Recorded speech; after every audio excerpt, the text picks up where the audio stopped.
감사합니다. 한번 여러분 옆에 사람들 축복하셨으면 좋겠습니다. 하늘 복 많이 받으십시오. 하늘 복이 넘치기를 축복합니다. 자, 기도하겠습니다. 감사하신 여호와 아버지 하나님, 하나님을 예배케 하시니 감사합니다. 오직 예수 그리스도의 이름만이 이곳에 증거되게 하시고 나타나게 하옵소서.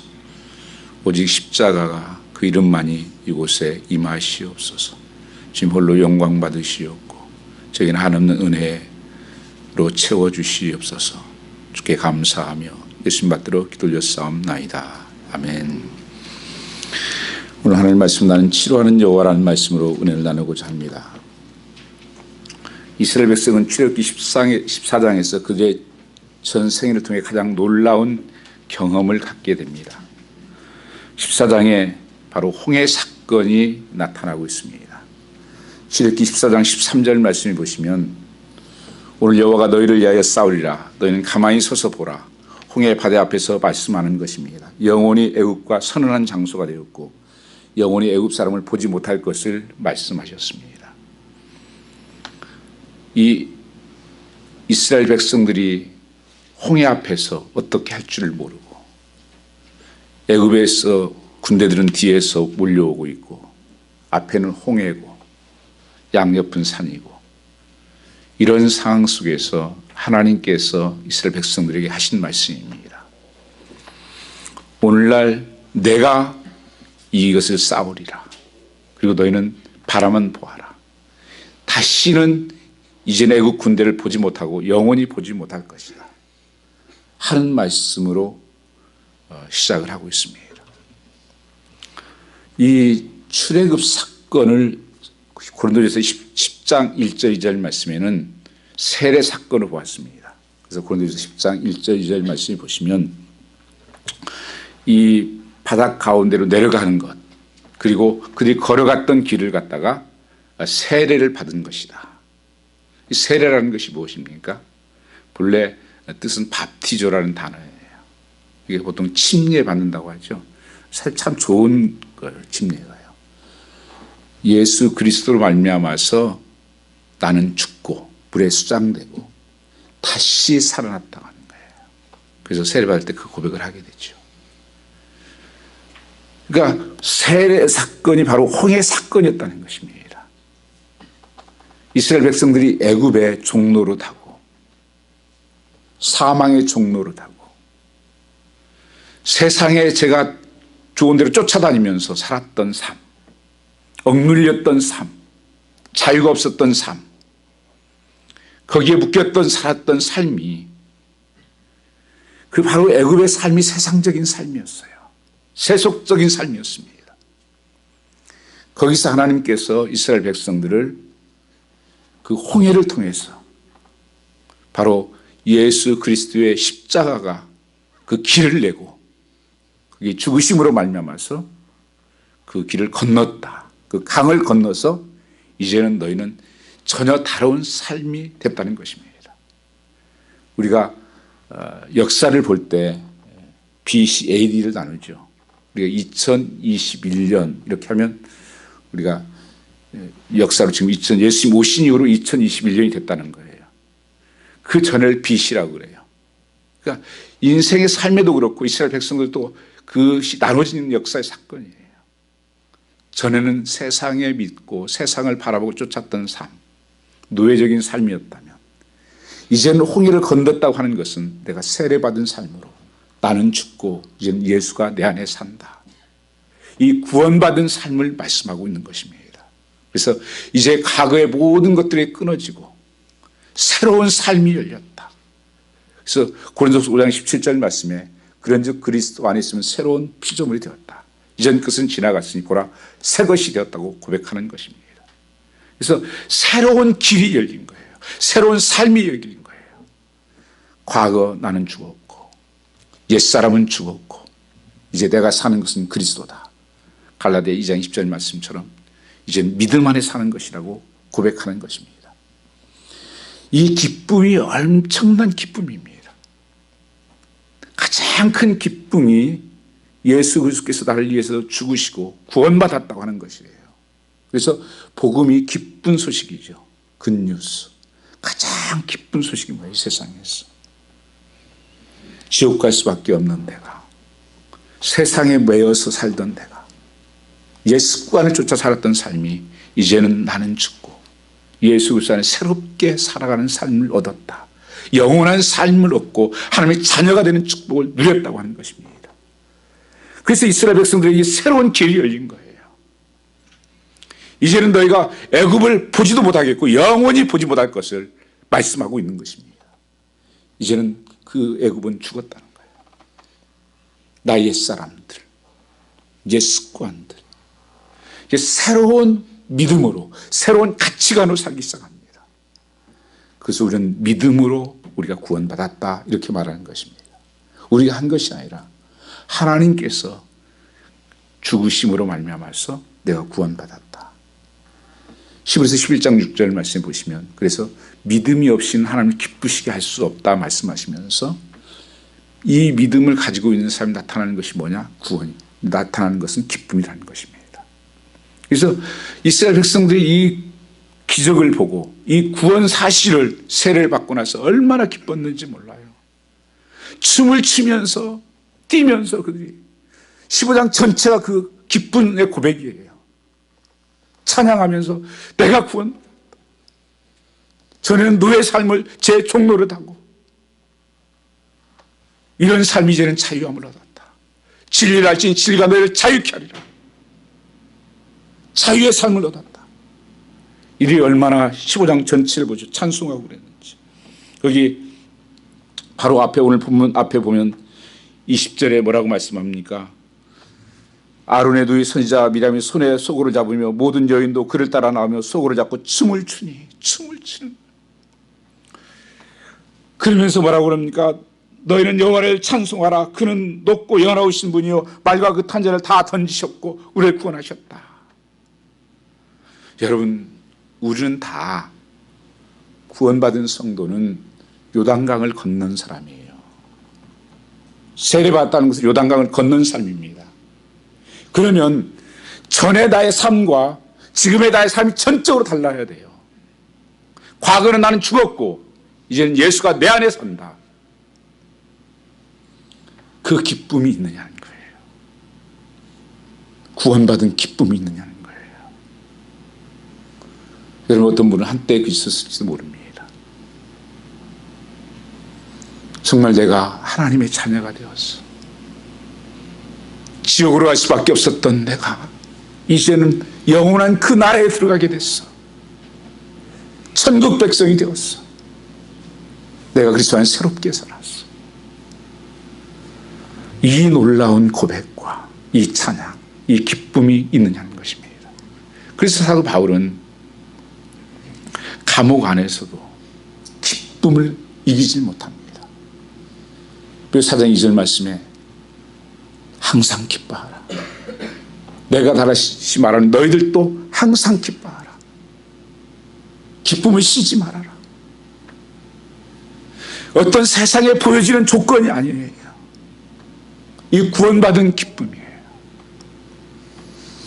그런데 어떤 분들은 예수를 믿는다고 하지만 이 구원의 기쁨도 없이 살아가는 사람들이 있습니다. 한번 그건 조심히 생각해 보셔야 돼요. 정말 내가 교회는 오지만 내가 정말 예수를 믿은 것인가? 정말 예수를 만난 것인가? 어떤 사람들은 또한 예수를 믿었는데 그 기쁨이 없는 것은 아직도 내가 예수 믿고 변화된 삶이 이루어지지 않고 있다는 거예요. 그래서 기쁨을 다 뺏긴 것입니다. 예수 믿으시면 변해야 되는 건데 변함이 없는 거예요. 가치관의 변화가 일어나야 되는 것입니다. 새로운 삶이 되는 거예요. 나는 죽었고 이제 예수가 내 안에 산다. 내가 사는 이유가 달라요. 목적이 다릅니다. 전에 애국과 같은 삶이 아니에요. 성경에서 큰 죄를 7가지를 얘기를 해요. 교만한 죄, 시기와 죄, 다음에 분노하는 것, 그 다음에 탐욕, 탐식, 게으름, 정욕적인 것. 7가지 죄가 큰 죄가 있는 거예요. 보이지 않죠. 그게 아직도 너희가 있다면 변화되지 않는 것이다. 그런데 3장 말씀에 보시면 아직도 너희 속에 시기와 분쟁이 있으니 어린아이의 신앙이 아니냐, 육적인 그리스도인이라고 말씀하고 있는 것입니다. 그게 변화되지 않는 모습이에요. 겉모양은 예수 믿는 것 같지만 내 삶은 전혀 변화가 안 일어난 것입니다. 그러니까 기쁨이 없는 거예요. 오늘 우리에게 정말 필요한 것은 이 구원의 기쁨이 오늘 내게 있는가 하는 것입니다. 그럼 왜 내게는 없는가 하는 것이. 근데 이스라엘 백성들 오늘 말씀을 보면 그렇게 기뻐서 감격하고 정말 하나님께서 우리를 살렸어. 그런데 사흘 길을 걷게 됩니다. 하나님께서 구름 기둥으로 불 기둥으로 인도하시는데, 왜냐하면 낮에는 너무 뜨겁죠. 저도 그쪽 지역에 좀 있은 적이 있었는데 낮에는 나갈 수가 없어요. 숨이 막혀요. 또 그늘만 들어가면 시원하고 겨울은 밤엔 춥고, 이게 사막적인 기후예요. 하나님께서 구름 기둥으로 불 기둥으로 인도하셔서 하루를 갔습니다. 이제 너무 기대가 되는 거예요. 내가 예수 믿고 이제 너무 잘 될 거야. 이제는 너무 행복해질 거야. 부족함이 없는 삶을, 이 자유를 누리며 살 거야. 기대를 가지고 주님을 따라갔죠. 또 이튿날 가는데 갈수록 좀 힘이 들어요. 아니, 이제 우리 가져온 물도 다 떨어지는데, 음식도 없어지는데 이거 어떡하지? 걱정이 들기 시작합니다. 아니, 광야에서 얻을 것도 없고 왜 하나님께서 광야로 인도하시지? 좀 푸른 초장으로 잔잔한 물가로 인도해야 될 텐데. 사흘 길에 왔을 때 큰일이 생겼습니다. 그들이 가지고 왔던 물이 다 떨어진 거예요. 먹을 것이 다 떨어졌어요. 그에게는 큰 두려움이 생겼습니다. 그 기쁨이 다 사라졌어요. 사흘 만에. 하나님 이럴 수가 있습니까? 아니, 예수 믿으면 잘 된다면서요. 예수 믿으면 복 받고 만사 형통되고 영혼이 잘 되고 범사가 잘 된다면서 이게 뭡니까, 하나님? 왜 이렇게 우리를 이 광야로 이끌어서? 여러분, 광야에 물이 없잖아요. 목이 타오르는데 동물들도 죽어가고 사람 먹을 물도 없고 이 고통에 사로잡혔습니다. 그래서 그들이 눈을 보니까 물이 있는 거예요. 그래서 물을 이제 사람들이 온데 달려서 가서 물을 마셨더니 그 물은 마실 수 없는 쓴 물이에요. 오늘 성경이 뭐라고 말씀하고 있습니까? 써서 마시지 못하는 그 이름을 말하라 했더라. 하나님, 이거 뭡니까? 이거 먹고 병이 났어요, 사람들이. 이 못 먹는 물을 싹 갖다 쓴 물을 갖다가 마셨더니만 먹지 못하는 물이었습니다. 내 인생이 어쩌면 이렇습니까? 아니, 내가 열심히 살고 열심히 달려서 물을 찾았더니만 그것이 못 먹는 물이었다. 썩는 물이었다. 마라의 물이었다.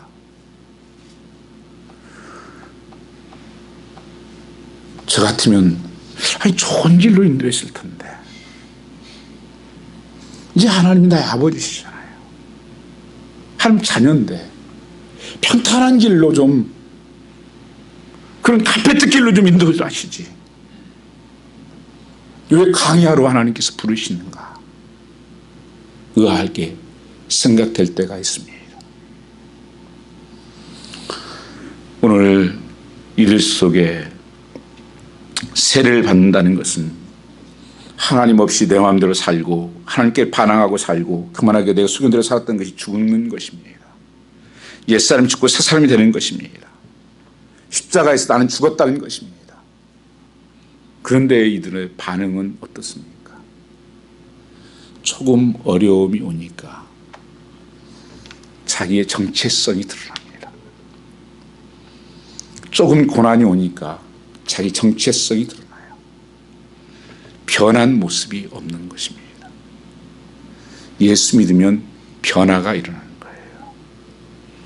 여러분, 우리 삶에서 정말 변화가 일어날 수 있는 것이 뭔지 아십니까? 애굽에서 종노를 했던 사람들이 지약 속에서 쾌락을 누리며 그 속에서 영생을 찾아 헤맸던 그들이 십자가를 통해서 이제 내가 죽고 예수 믿고 구원받았다고 그렇게 기뻐하고 놀래고 그랬는데 무슨 원망입니까? 4절 말씀 24절에 백성이 모세를 원망하여 가로되 우리가 무엇을 마실까 하며 원망과 두려움과 불만으로 가득 차 있습니다. 아니, 감격에 빠졌던 그들이 언제였습니까? 왜 우리에게 이런 광야에 훈련이 있는 것인가? 이스라엘 백성들은 40년 동안 시내산 광야에서 훈련을 받았습니다. 낮에는 덥고 밤에는 춥고 나무도 없고 물도 없고 무엇을 내가 만들 수 있는 것도 없고 예수 믿으면 영원히 잘 된다더니만 예수 믿고 나 망했네. 하나님 계시기는 한 건가? 괜히 왔네. 애굽 돌아갈까?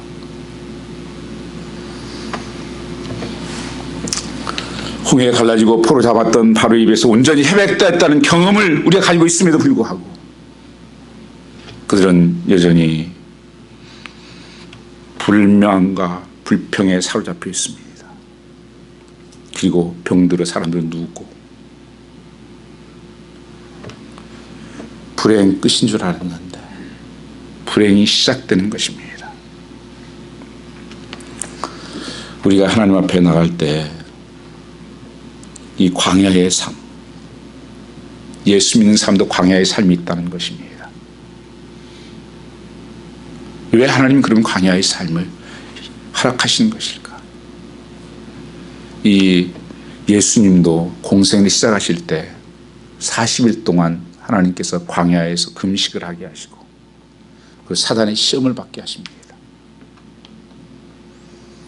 사도 바울도 사역이 너무 잘 되고 그런 모든 삶이 이게 잘 열리고 있을 때 3년 동안 아라비아 광야로 하나님 보내버리십니다. 3년 동안 광야 훈련을 받게 합니다. 왜 그러실까? 아직도 내가 죽어져야 될 것들이 죽어지지 않고 깨어져야 될 것들이 깨어지지 않고 무너져야 될 것들이 무너지지 않고 아직도 늙은 성을 가지고 있고 옛적 것을 가지고 살아가는 삶 속에 하나님께서는 뜻이 있는 것입니다. 하나님의 섭리가 있는 거예요. 나를 깨뜨려야 하나님께서 예비된 축복이 준비되기 때문이에요. 내가 깨끗해져야 하나님께서 그 축복을 담을 수 있는 그릇이 되기 때문입니다. 그래서 하나님께서는 때로는 우리를 광야의 길로 인도하는 것입니다. 그런데 이스라엘 백성들은 그 뜻을 알지 못하고 원망이에요. 자기 자신을 보지 못하고 하나님께 원망해요. 그리고 모세를 향해서 원망하고 누구 때문이라는 거예요. 다 누구 때문이다. 이 광야는 하나님을 나를 아시기 때문에 하나님 백성을 만들어가는 과정입니다. 그래서 깨뜨릴 것을 깨뜨리셔야 되는 거예요. 버릴 것을 버리게 하고 내려놓을 것을 내려놓게 하는 것입니다. 하나님은 내일을 내다보고 후일에 이루실 것을 보시기 때문에 나의 약함을 아시고 나의 연약함을 아시고 나의 버려야 될 것을 아시기 때문에 하나님은 다른 방법으로 해결할 수가 없어요. 광야라는 걸 통해서 하나님만을 바라보게 하고 하나님만을 의지하게 하고 하나님만 믿게 하는 것입니다. 그래서 우리의 유익을 위해서 필요하다면 하나님 광야로 몰아붙입니다. 더 큰 축복으로 주시기 위해서. 그리고 우리 삶은 고통이지만 하나님 보시기에 이게 복이기 때문에 그러는 거예요. 우리는 너무 내 앞에 있는 것만 보고 있습니다. 내가 어떻게 되는 것만 보고 있어요. 하나님 보시는 눈. 우리 기도할 때도 그렇잖아요. 우리는 무엇을 기도할지 몰라요. 성령께서 우리의 기도할 바를 알지 못하여서 우리 연약함을 도우신다고 하시잖아요. 성령께서는 우리를 도우시는 거예요. 그래서 예수 믿는 세상 보는 눈이 달라집니다. 가치관이 달라지는 거예요. 예전에 좋아 보이던 것이 좋아 보이지 않습니다. 과거에 가치 있게 생각하던 가치가 없어집니다. 세상의 사람보다 허무감이 더 강하게 느껴요. 여러분, 그것은 그런 마음들이 자꾸 든다면 예수 믿는 구원당이 확실해요. 살아가면서 자꾸 허무감이 느껴지는. 그전에는 그렇게 그거 하면 좋을 것 같았는데 재미가 없어. 그 맛이 없어. 의미가 없어, 내 삶에. 해도 재미없는. 그게 성경적인 삶이에요. 그게 광야에서 느끼는 삶이에요. 나의 연약함을 알게 돼. 그리고 세상에 썩어질 것들, 의미가 없는 것이다 하는 것을 느끼게 하는 것입니다. 나에게 이루어져 줄 것이 무엇이 있는가? 참으로 나에게 도움이 되는 것이 무엇이 있는가? 평안 줄 것이 무엇이 있는가? 그 어느 것도 없다. 하나님만이 나의 능력이시다. 이게 구원의 증거예요. 하버드 교수 윌리엄 제임스 교수가 그런 얘기를 했습니다. 인간관계를 연구했던 학자예요. 유명한 학자인데 이분이 이런 얘기를 했어요. 인간이 이것만 바꾸면 인생이 바뀐다. 이것만 바뀌면 삶이 180도로 바뀌어진다.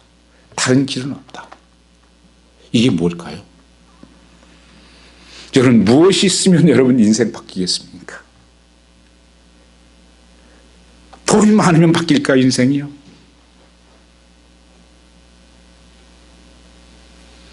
무슨 권력을 가지면 인생이 바뀝니까? 얼굴의 성형에서 예뻐지면 인생이 바뀝니까? 이 교수가 똑같은 질문을 친구에게 했어요. 이 한 가지 있으면 인생 바뀐다. 뭐라고 생각하니? 마누라. 부인한테 물었으면 남편 그랬을지 모르겠죠. 그게 뭘까요?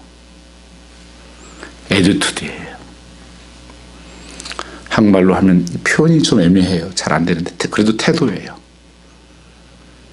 내가 어떤 일을 만났을 때 대하는 태도, 그게 나예요.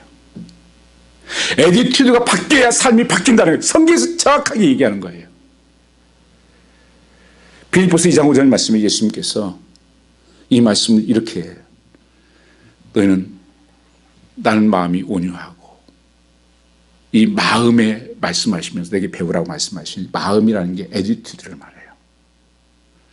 예수님께서 십자가 앞에서 대하는 태도, 사람을 만나면서 대하는 태도, 또 사역하면서 만나는 태도, 그게 가지고 있는 삶의 가치관이에요. 그게 나예요, 여러분요. 근데 여러분, 예수 오래 믿었다고 하는 사람들도 이게 안 바뀌어 있어요, 거의 보면.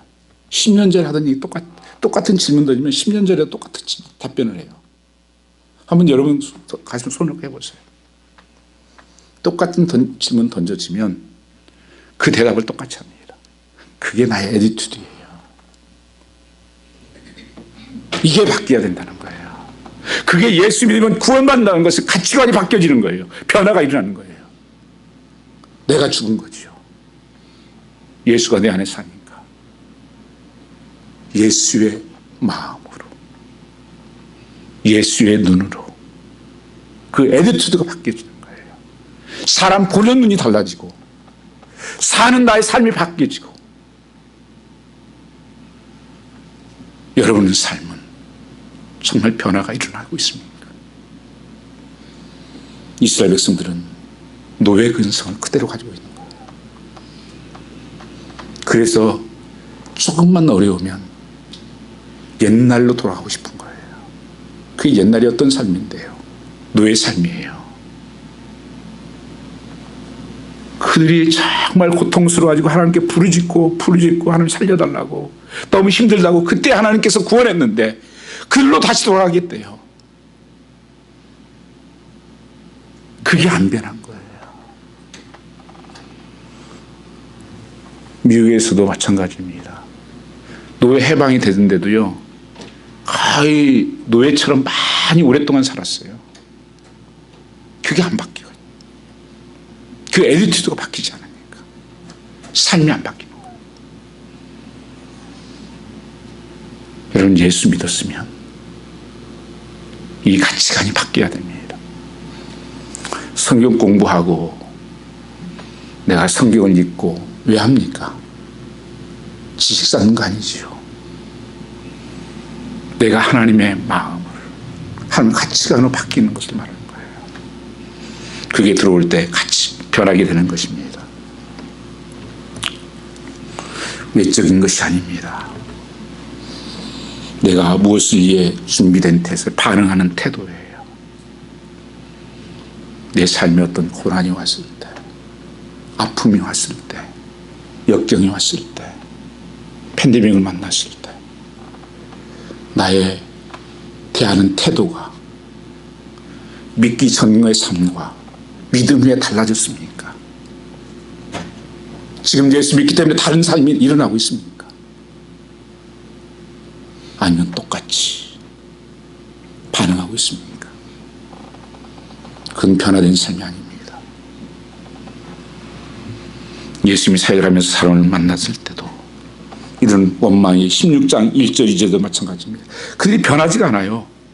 16장 2절 말씀에도 이스라엘 회중이 그 광야에서 모세의 아론을 원망하여 이제는 아론까지 합쳐서 원망해요. 계속 그들은 삶에 대해서 먹을 것 가지고 원망하고 또 하나님 이것은 맛이 없다고 원망하고 계속 불평 원망만. 그 하나님께서 나를 구원하셨다는 감격과 그 기쁨과 감사는 다 어디로 가버리고 하나님께서 하도 안 되니까 민수기에 그래요. 너희들이 그게 그렇게 원하는 거면 너희 말을 들어줄게. 하나님 다 쓸어버렸어요. 한 사람도 못 들어갑니다. 정탐꾼을 12사람을 보냈어요. 하나님께서 약속의 가나안 땅이에요. 너희 이거 주겠다고. 그럼 가서 보고 오더니만 정말 주신 꿀과 같은 그런 밭이고 그런 농사가 잘 되는 정말 가나안 땅이네요. 그러나 우리는 못 갑니다. 우리 가면 다 죽습니다. 그 사람들은 장대하고 우리는 거기에 비하니까 메뚜기입니다. 자기 비하예요. 메뚜기 인생이에요. 그렇게 살 수밖에 없는 거예요. 그게 자기의 가치관이에요. 자기 애티튜드예요. 그게요. 메뚜기 인생이에요. 근데 똑같이 봤어요. 갈렙과 여호수아도. 뭐라고 하는지 아십니까? 맞아. 당신들 말하는 거 맞지. 그러나 우리는 한 가지 더 봤어. 그들은 하나님이 없던데. 하나님 안 계셔 그들은. 우리 하나님이 있잖아. 우리가 그거 먹으면 되지. 그들이 밥이지. 뭐 어려워. 밥 먹으면 되지. 10명이 다 그 고백을 하는데도 두 사람이 우리는 하나님이 계시잖아. 다윗이 그런 거예요. 다 벌벌벌 떨고 있잖아. 사울왕까지 골리앗 하나 놓고 조그마한 다윗이 올라갔어. 너 칼과 단창으로 나오냐? 키 큰 것으로 나오냐? 나 그런 거 없지만 하나님의 이름으로 나간다. 전에도 하나님이 나를 그렇게 지키셨던 것처럼 한 날 지키실 것이다. 이 믿음으로 나간다. 오늘 내 삶 속에서 전도서 1장 8절 말씀에 이렇게 말씀하고 있습니다. 만물이 피곤함은 사람이 말로 다 할 수 없나니 눈은 보아도 족함이 없고 귀는 들어도 차지 아니하는도다.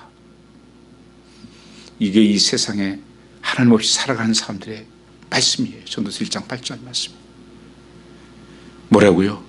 만물이 피곤함을 사람이 말로 다 할 수 없도다. 눈은 보아도 족함이 없고 귀는 들어도 차지 아니하는도다. 이 세상에 목마름이에요. 그러니까 불평과 원망이 생기는 거예요. 하나님으로 말미암아서 능력 주시는 자라서 내가 모든 것을 할 수 있느니라. 나는 가난할 때나 부할 때나 자족하는 것을 배웠느니라. 예수 안에 모든 것이 있느니라. 이 바울의 고백처럼 어떤 사람들은 광야의 유익을 잘 알지 못합니다. 예수 믿는 것을 광야에 피해가 쓴 것을 생각을 해요. 그러니까 혼돈이 오는 거예요. 예수 믿으면 잘 돼야 되는데, 복 받는데,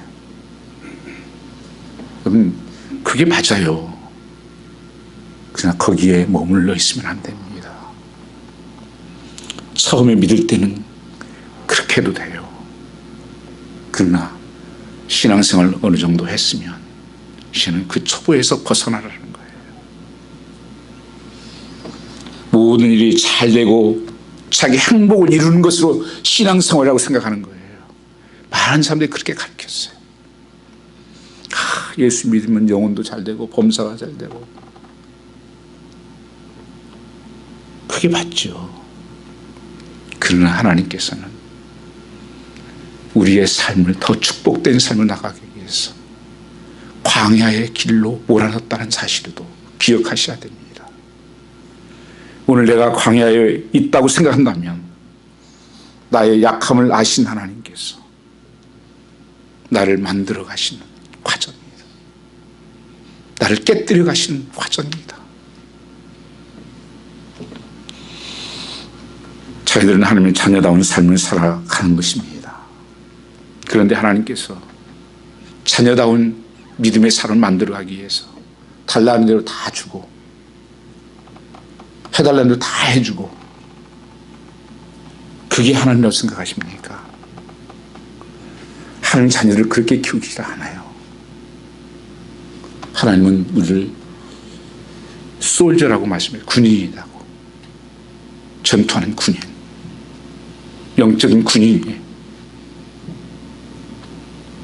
영적으로 승리하고 이겨야 될 사람인데 계속 주는 것만 해가지고 살만 찌게 만들고 머리만 커지게 만들어서 어디에 쓰려고요? 하나님 그렇게 하겠어요? 하나님 너무 우리를 잘하시는 분이에요. 여러분 자녀를 키우면서도요, 너무 자녀들에게 해달라고 해도 다 주고 뭐 해도 다 주고 그거 좋게 키우는 게 아니에요. 옛날 부모들 그랬어요. 요새는 기업 안 되는 것도 절대 자녀들에게 기업 그냥 안 물려줍니다. 밑에서부터 밟아오게 하고 훈련시키고 그 깨닫게 하고 실패하고 이걸 통해서 그 연결되시지 그냥 안 줘요. 왜냐하면 다 무너지니까 그래요. 줘봤자. 한국 기업들 다 망한 건 뭔지 아세요? 가족들 싸움 때문에 거의 망했어요. 제가 잘 아는 천우사도 그 한국 수출 1위 하고 그랬어요. 대성그룹이라고. 거기도 그 망했어요. 자녀들 싸우고.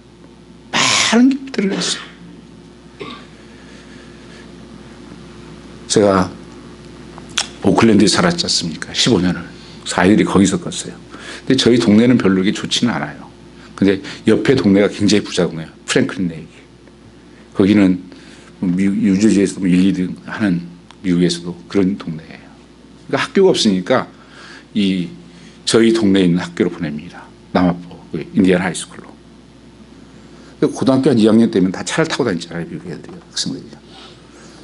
야, 차들이요. 다 지금 말하는 고급 차들만 타고 다녀요. 애들이, 학생들이요. 그걸 사주기도 하고 또 부모 걸 타고 오기도 하고.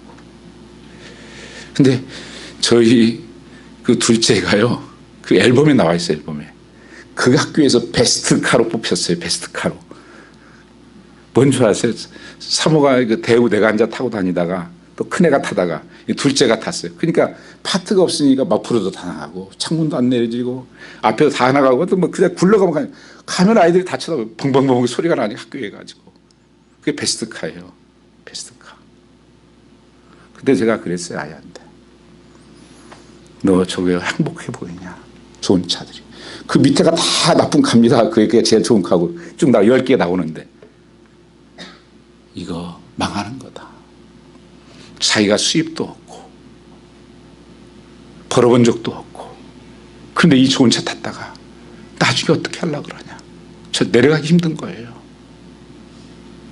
지금 그 둘째가 20년 된 거 차 타고 다니거든요. 한 번도 불평한 적 없어요, 저한테. 아마 새로운 거 타고 다니다가 지금 저거 타면 못 탑니다. 그 아이들 여러분 해달라고 해주는 게 아니에요. 좀 강하게 키워야 됩니다. 하나님 그렇게 키우시기 원하신 거예요.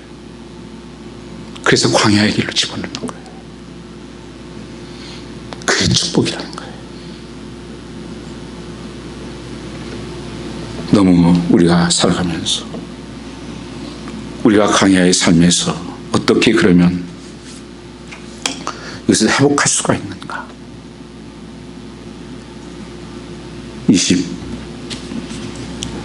25절 말씀 같이 읽어보겠습니다.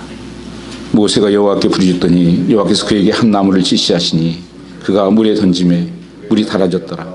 거기서 여호와께서 그들을 위하여 법도와 율례를 정하시고 그들을 시험하실세. 여호와께 뭐 했다는 겁니까? 모세가 부르짖었다. 광야의 유익이 그거예요. 하나님이 기도하게 하시는구나. 저는 기도할 것을 생각지 않았어요. 곤란을 당하고 광야를 만나니까 모세가 기도를 합니다. 하나님께 부르짖어서 하나님 살려주십시오. 모세도 원망이 얼마나 나오겠어요. 가지 않겠다는 길을 하나님께서 가라고 그렇게 밀어넣었더니만 이게 뭡니까 하나님. 온 백성이 날 원망하고 불평하는데 근데 모세는 원망하지 않고 하나님 앞에 부르짖는 거예요. 하나님 살려주십시오. 여러분 고통이라는 것은 우리에게 주는 놀라운 축복이 변장된 축복이에요. 그 한 미국의 여인이 제가 이름이 생각 안 나는데 그 누에고치를 한 1년간 연구를 하신 분이에요. 누에고치를 연구하면서 보니까 누에가 이제 그 나방이 돼가지고 나비가 되잖아요. 그게 고치에서 깨고요. 근데 보니까 아주 좋은 구멍에서 이게 나오는데 나방이 너무 시간도 오래 걸리고 너무 힘들더라고요. 막 몸을 막 들고 하면서도 그게 너무 힘들게 나오더라는 거예요. 그러니까 너무 안타까우니까 불쌍해 보이고 그래서 가위를 갖다가 살짝 옆에 잘라줬어요. 구멍이 이렇게 작아 그러면서. 그러니까 나비가 너무 행복해 하면서 고맙다고 인사하는 것 같더래요. 그러면서 제가 싹 나오더라는 거 순수하게. 한 이틀 후에다가 자기가 얘를 망쳤구나 생각했대요. 날지를 못해요. 허를 날아서 꽃을 닫고 해야 될 나방인데 날지를 못하는 거예요. 이게 나오면서 몸 비틀고 막 움직이면서 이 근육이 생기는 근육이 나를 수 있는 힘이 생겨나는 거예요. 여러분 날개라는 건 짐이 아니잖아요. 그래야 되는데 그걸 갖다가 뚫어져 가지고 죽었어요. 그리고 내가 실패했다. 우리의 신앙의 삶에서도 어쩜 이런 광야의 길이 있다면 하나님께 뭐라고 하실까요? 기도하라고 말씀합니다. 내게 부르짖으라. 내게 나오라. Come to me. 그래서 축복이라는 거예요. 욥이 그렇잖아요. 그 하루아침에 모든 것을 다 잃어버리고 내가 하나님 주신 이도 하나님이시오 가져간 이도 하나님이시니 내가 원망하지 않고 입을 다물겠습니다. 그리고 그 고백이 뭡니까? 전에는 내가 주를 귀로 만들어 싸운데 지금은 내가 눈으로 주를 봅니다. 귀로만 들은 신앙이었는데 이제는 주님을 보고 삽니다. 나중에 통과해서 배로 축복하시잖아요. 믿음의 시련이 오실 때 영광과 존귀를 주신다는 것입니다. 믿음의 여정에서 고통이 만날 때 우리 할 일은 바로 기도라고 하는 것입니다. 시련은 바람과 같습니다. 영적 눈을 뜨게 하는 것입니다. 고난의 십자가를 통해서 우리가 구원받은 것처럼 이 모세가 부르짖어 기도할 때 어떤 일이 생깁니까? 나뭇가지 하나가 끊어서 던져라. 그때 물이 변했습니다. 강물로 변했습니다. 나뭇가지를 항상 성경에 상징할 때 십자가였어요. 기도하다 십자가를 만난 것입니다. 나를 구원하신 하나님, 나를 치유하신 하나님, 나를 온전케 하신 하나님, 그 십자가의 능력이 기도하는 가운데 하나님의 뜻을 알게 됩니다. 한나가 오랫동안 하나님의 성전에서 기도하다가 아들이 없어서 기도하다가 하나님과 통해요.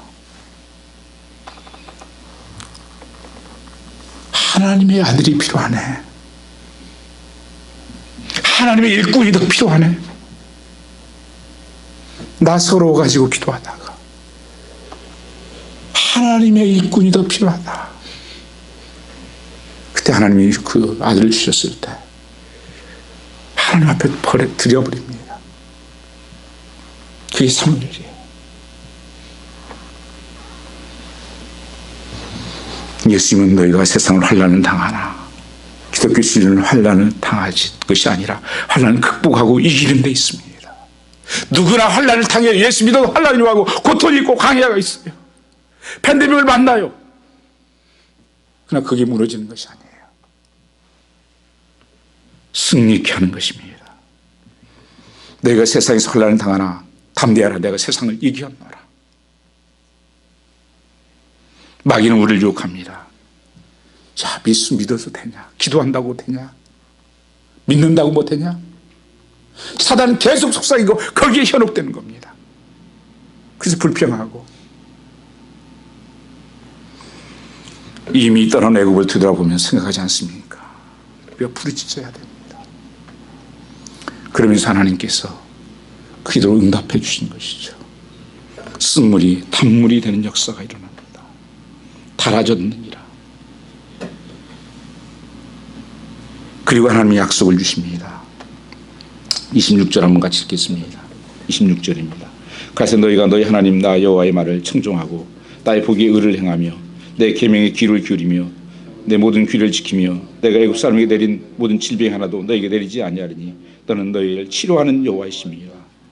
하나님께서 한 가지 더 약속을 주십니다. 하나님 말씀을 주시면서 이 말씀에 순종하는 삶을 살아라.